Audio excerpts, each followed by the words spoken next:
Pag nagsasalita po ba kayo, masakit kasi tumatama yung ano? Hindi totoo eh. Sumasabit? Masabit po. Gusto mong ipagawa natin yan? O yun. Ayan, Tatay Bong. Oh.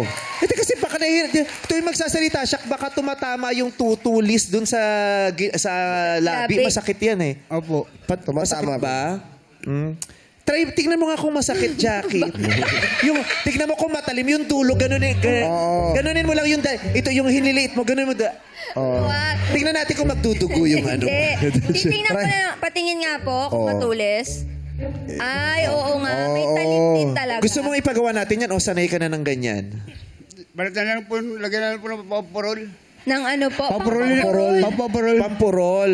Oo, hindi kasi yung iba ayaw na nila ipagawa, sanay na sila. Oo, sanay na. Oo, kasi may kakilala akong dentista, kayang-kayang libre, hindi ka magbabayad. Oh, sayang yun, gusto niyo Tatay ba? Bong. Gusto mo po? Gusto niyo ba? Oo, pero ano ha, gawa sa marmol. Ang bigat nun. Oo, Gawa tapos sa likod nakalagay na yung birthday mo.